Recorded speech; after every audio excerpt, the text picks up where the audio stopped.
Baik, baca baik. Sampai mana kita? Sampai lupa. Sampai lupa. Sampai lupa, Beb.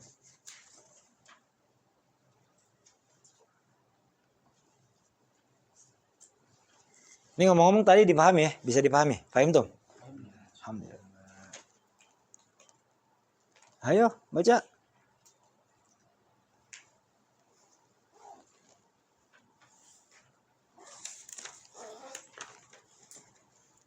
Kang Baihaqi. Kang Arwin. Sampai mana, Kang? Sampai wa'azumal maitatu wasyarihat najisan. Bahas najis ya? Ya, najis. Siapa tuh baca?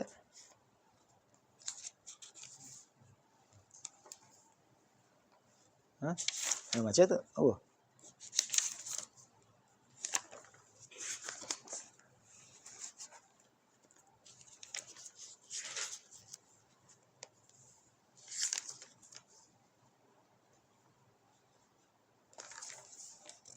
Asa acang kalinya.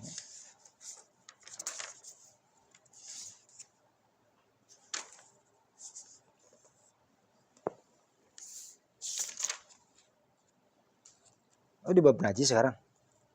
Pasal. Berarti tayamum mudah ya? Udah. Oh, udah semua.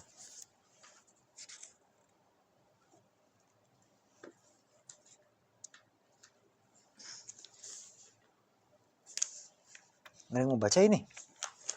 Ah, iya gimana sih?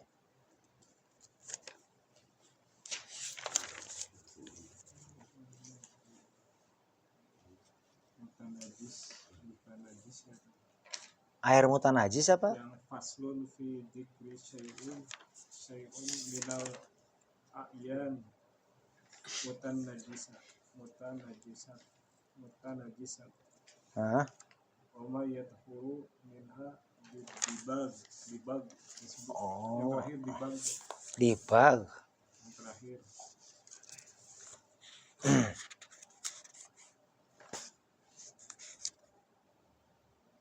Bukan bab najis saat itu mah.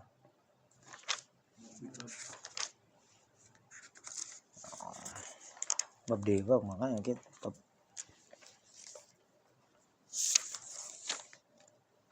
Bab dibag kan ya? Oh, oke. Aku udah masuk ke yang wa'adul maitatu. Wa azamul maitah ya. Iya. Baca mal. Nak baca mal. Wah, mal. Kang Baihaqi mau oke, jempleng itu tadi teh ya. Berarti tanda nambung maca ya teh. Tandanya nggak mau baca, Beb. Gimana ini? Aduh. A'udzubillahi minasyaitonirrajim. Bismillahirrahmanirrahim. Alhamdulillahirabbil alamin wassalatu wassalamu ala sayyidina Muhammadin wa ala sayyidina Muhammad. Qala al-musannifu rahimallahu taala wa nafa'ana bihi wa bi'ulumi fid dharain amin. Radhiyallahu taala ankum ila angal wa 'azamul maitati wa sya'rihi najisun ya. Wa kadzal maitatu aidan najisah ya. Wa urida biha azzailatul hayah bighairi zakat syar'iyyah. Fala yustasna hina idin janinul mudakkat idza kharaja min batni ummihi katanya maitan lianna zakatuhu fi zakati ummihi. Wa kadza ghairuhu minal mustasniyat al madhkura fil mabsutat ya. Summa istasna min sya'ril maitah qawlu illal adami ay fa inna sya'rahu katanya tahirun kamaitatihi. Kemarin terakhir berarti kita bahas tentang kulit yang memang bisa disucikan. Seluruh kulit hewan bisa disucikan, yang najis kecuali kulit anjing dan kulit babi atau kulit yang terlahir silangan dari keduanya. Ya. Jadi kalau semua ada anjing, ternyata silangnya kambing. Kambing modelnya, tapi ini mah katanya dia nggak ada kambing jantannya ya, ada anjing kayaknya sama anjing nih. Jadi misal ini ada babi sama sapi misal aja ini, misalkan ini sapi tapi silangan babi, nah itu termasuk diantaranya kulit-kulit yang sudah tidak bisa lagi dikatakan bisa disucikan. Karena apa? Karena masih silangan daripada dua najis yang mughalladhah. Anjing dan babi tadi yang sudah tidak bisa disucikan sama sekali. Paham ya? Bagaimanapun caranya udah nggak bisa. Itu karena najis mughalladhah. Itu yang kemarin. Dikatakan wa a'dhamul maitati, katanya wa sya'rihi, katanya najisun. Nah, kita katanya apa?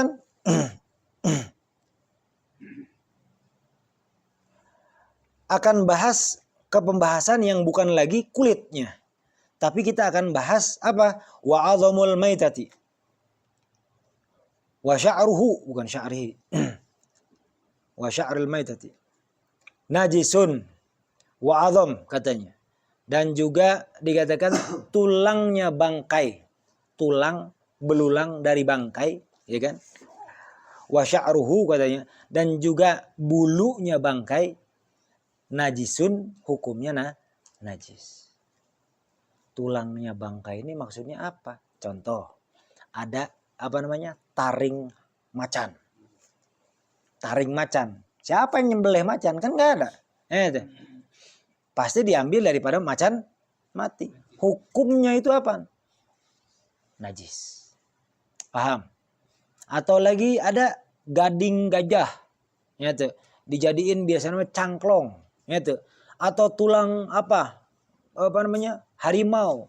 Tulang naon binatang-binatang yang memang tidak disembelih atau binatang-binatang yang terkategorikan tidak halal. Itu hukumnya najis. Ya terus apa namanya?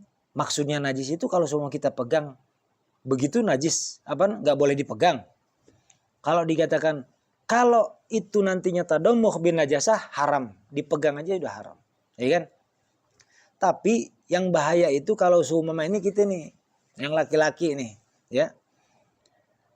Perempuan juga nanti ada contoh-contohnya. Kalau laki-laki biasanya para perokok itu biasanya punya cangklong, macam-macam. Dari apa? Dari taring harimau, macam-macam tuh cangklongnya tuh. Dari gading, dari apa, dan tulang apa segala macam. Itu kalau dia tidak yakin atau tidak tahu dari jenis tulangan apa, bisa terkategorikan dari tulangan najis. Pas lagi sholat ini disakuin, nggak sah sholatnya. Makanya kita harus tahu. Kalau kita punya bentuk atau benda-benda yang berupa apa, tulang atau berupa hewani, ya kan? Itu kita harus tahu dulu. Ini jenisnya yang suci atau bukan. Kalau semua dari tulang kambing mah, nggak bekas kurban yang kita bentuk gitu, yang udah disembelih, aman, mau dijadiin cangklong silahkan. Misal itu contohnya. Atau lagi mungkin ada tulang yang dijadiin apa? Depannya sabuk, beber ini. Sabuk tuh kan ada depannya tuh. Ini mau pakai tulang nih. Tulang apaan? Tulang hewan. Nah, dari tulangan najis apa dari tulangan suci? Atau lagi apa yang biasanya pakai tulang-tulang kayak gitu? Jenis-jenis tulang tuh. Kalung. Nah, atau lagi ada yang tasbih. Pernah dengar nggak? Kalau bukan pernah dengar, pernah dapat nggak oleh-oleh dari hajian? Kalau dulu ada tasbih dari hajian itu tasbih tulang onta katanya. Pernah tahu nggak? Giri-giri dia. Apal pastinya. Ini tasbih bodas. Tasbihnya warna putih terus kayak bergigi-gigi. Katanya ini tasbih tulang onta katanya. Tulang onta harus jelas di situ mah pasti disembelihnya tuh. Jadi makanan di sana. Tapi yang bahaya tuh kalau semua ada tasbih ternyata dari tulang, tulangan-tulangan yang ternyata ini tasbih tulang harimau. Nyata tasbih tulang harimau. Sedangkan harimaunya aja siapa yang mau nyembelih kan itu. Nah ini najis hukumnya menggunakan tasbih tersebut. Paham? Dibawa-bawa ke sholat. Batal sholatnya, tidak sah sholatnya. Paham? Jadi kita harus tahu dari jenis apa.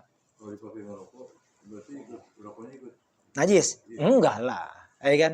Nempel kan nempel sini gitu. Nempel kan itu dipegang najis. Iya. Iya. Jadi yang dimaksud najisnya itu nanti tidak ada perpindahan najisnya. Termasuk dari najis-najis yang mujawir ini nanti. Paham? Najis-najis yang mujawir. Paham? Jadi tidak ada perpindahan najisnya. Namun yang harus diperhatikan ini najis ini akan membuat kita batal sholat. Tidak sah sholatnya kalau kita bawa ketika sholat. Paham? Ngerti di sini? Wa'adul maitati wa'adul maitati wa sya'ruhu najisun, hukumnya najis. Wa kadzal maitatu aidan, dan juga bangkai. Oh, udah jelas. Sebangkai-bangkainya udah pasti. Tulangnya aja najis, apalagi bangkainya. Jelas? Enggak. Misalkan ujungnya itu diakalin pakai besi kayak perak itu berarti nggak Hah? kena langsung mulut, nggak najis kan? Gimana? Kalau kayak cangkol. Pipa nih pas buat sedotannya Hmm. dilapisin perak. Yang kena mulutnya gitu. Oh, nggak jadi masalah. Kalau kayak gitu nggak jadi masalah. Ya. Bersentuhan langsung, nah itu dia. Itu tadammuh bin najasah namanya. Paham? Menggunakan sesuatu yang memang hukumnya najis. Nggak boleh. Nanti kalau semua kena air pun, air langsung otomatis jadi najis. Ya kan? Kecuali kalau semua banyak airnya. Ya kan? Itu mujawir nantinya. Bukan mukhalid. Kan kemarin kita sudah bahas antara mukhalid sama mujawir. Nah, tulang-tulangan najis pun jadi najis nantinya. Ya. Tapi kalau airnya sedikit. Kalau airnya banyak, itu termasuk mujawir. Tinggal angkat, selesai, suci lagi. Nggak jadi masalah. Paham? Nah ini. Wa kadzal maitatu aidan najisatun katanya. Dan juga bangkainya najis. Ya jelas. Ini menjelaskan dulu rinciannya, lalu yang umumnya. Seumumnya, jadi kalau bangkai itu adalah hal yang dinajiskan atau haramkan untuk dikonsumsi. Jadi kalau dibilang karena apa? Karena hukumnya najis. Wa urida biha, bangkai yang dimaksud bangkai itu yang kayak gimana? Jenis bangkai itu. Jenis bangkai itu pokoknya patokan bangkai, dikatakan bangkai itu dikatakan azzailatul hayati katanya, yang mana hilangnya nyawa si binatang tersebut, ya, hilangnya nyawa si binatang tersebut bi ghairi zakatin syar'iyyatin katanya, tanpa dengan persembelihan syariat. Paham?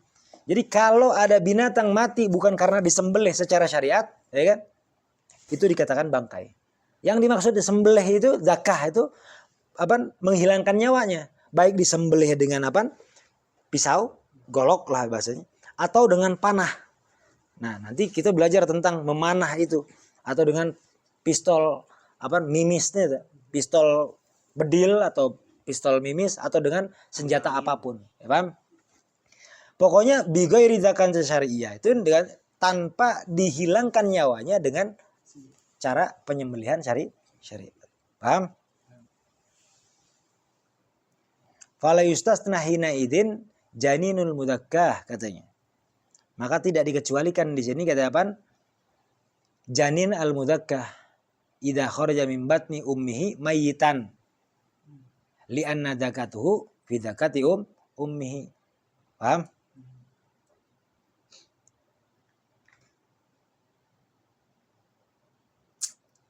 Makanya dikatakan fala yustatsna hina idin janinul mudakkah, maka tidak dikecualikan di kategori ini apabila ada janin hewan, ya kan, di dalam hewan yang sudah disembelih. Idza kharaja min batni ummihi maitan, kalau keluar dari batin atau dari perut induknya tadi dalam kondisi sudah mati. Contoh, misalkan pengen makan kambing guling, punya kambing, kita nggak tahu tuh kambing lagi hamil apa nggak hamil, main sembelih aja, pas habis disembelih dibersihin, pas dipegang di perutnya, di janinnya, lah ternyata ada anak kambing, ya kan? Pas dilihat udah nggak hidup, ternyata udah mati juga, karena proses tadi rada lama mungkin atau kayak gimana. Nah, apakah nih si janin tadi atau anak kambing yang di perutnya tadi boleh dimakan? Boleh. Ya kan? Lah kan nggak disembelih janinnya. Ini masuk terkategori sudah disembelih dari perut dari disembelihnya ibu induknya. Paham? Jadi ini si induk tadi bisa dimakan, janinnya pun langsung boleh dimakan. Makanya di sini dikatakan tidak dikecualikan. Paham nih? Paham nggak nih?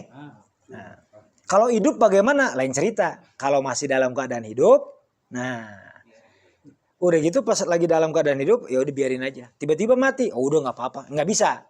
Kalau ada dalam kondisi hidup harus buru-buru disembelih untuk biar nantinya halal untuk dimakan. Paham? Ini kalau semua ternyata udah dalam kondisi mati.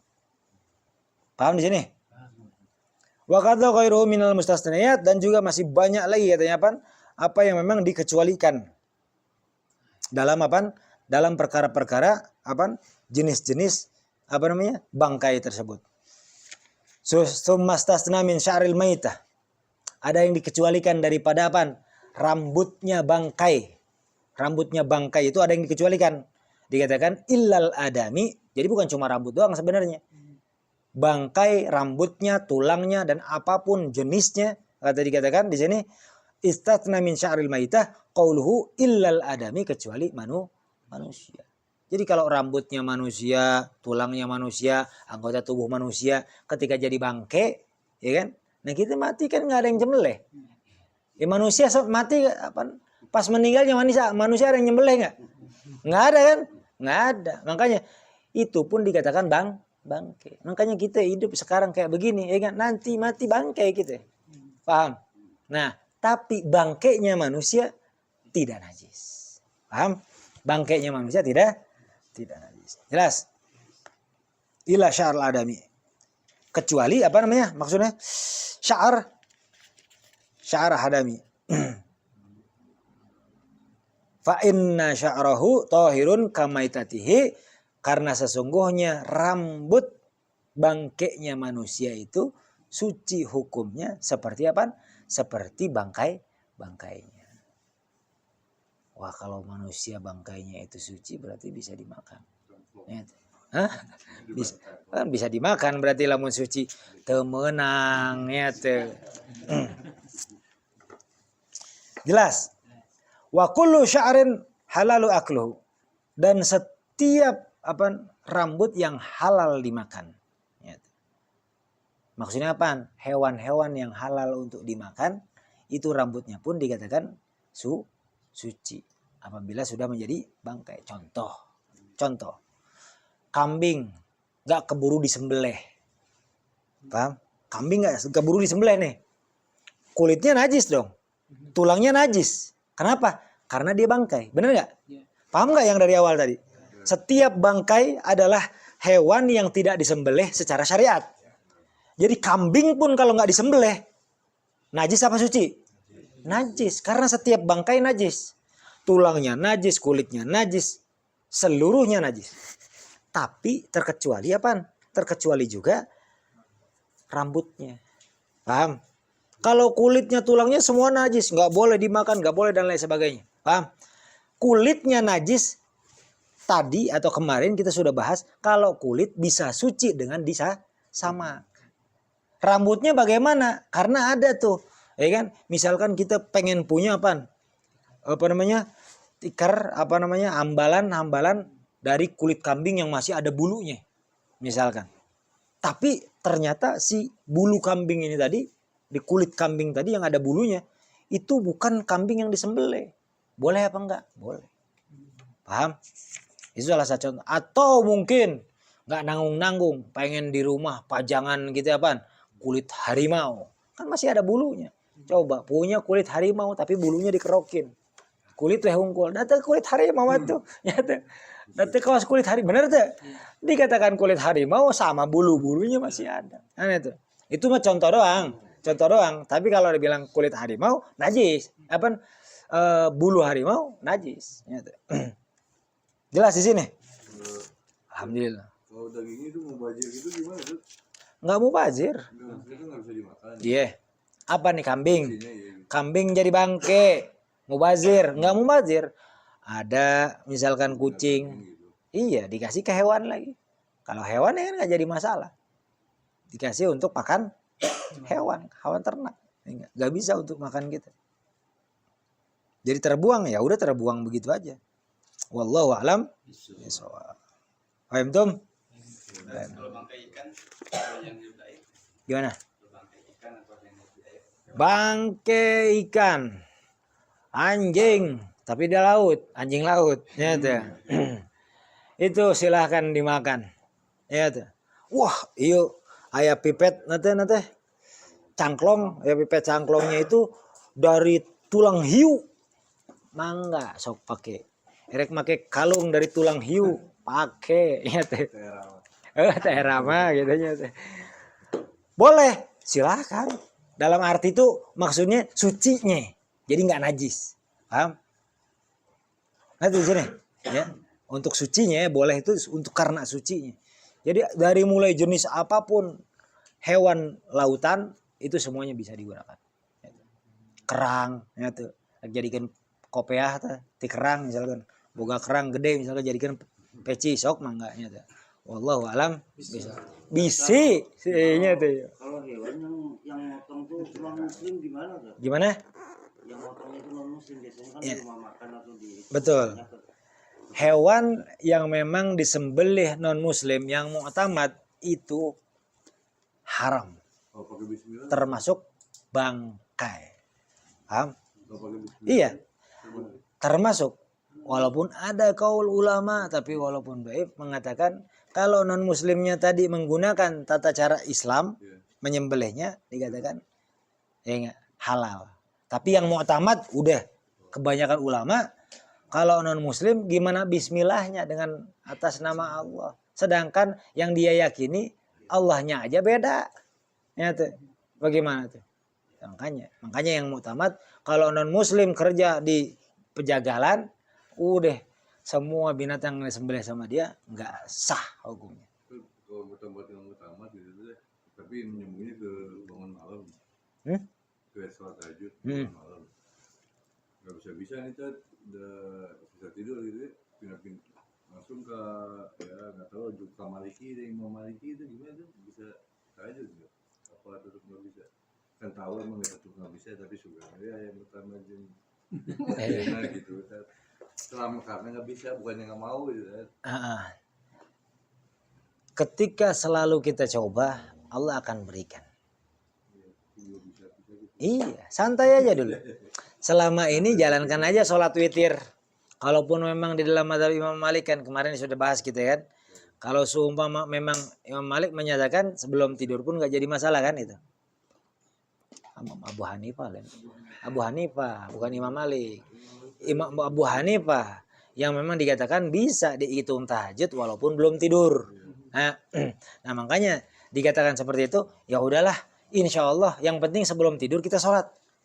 Tapi tetap kita kejar yang mu'tamad para ulama yang namanya tahajud itu kalau sudah bangun tidur. Kita usahakan Allah akan kasih kok. Kalau sebelum masih dikasih gitu. Jalankan sholat witir aja dulu. Dengan ibadah sholat witir pun insya Allah kita sudah terhitung menghidupkan malam hari. Paham ya? Ada niatnya. Allahu a'lam. Jadi belajar aja dengan witirnya dulu baru nanti. Paham Tom? Imam Hasan al-Basri. Imam Hasan al-Basri ya? Iya. Hasan al-Basri ya bukan Abu Hanifah ya? Bukan. Iya, Hasan al-Basri. Lupa juga tuh. Hasan al-Basri menganggap bahwa termasuk tahajud yang penting sholat setelah Isya itu tahajud sudah, ya kan? Walaupun belum tidur. Ya. Wallahu a'lam bishawab. Paham Tom? Alhamdulillah. Ya. Hari ini malam ini kita baca tasawuf dan juga fikih. Mudah-mudahan Allah berikan ilmu manfaat dunia akhirat.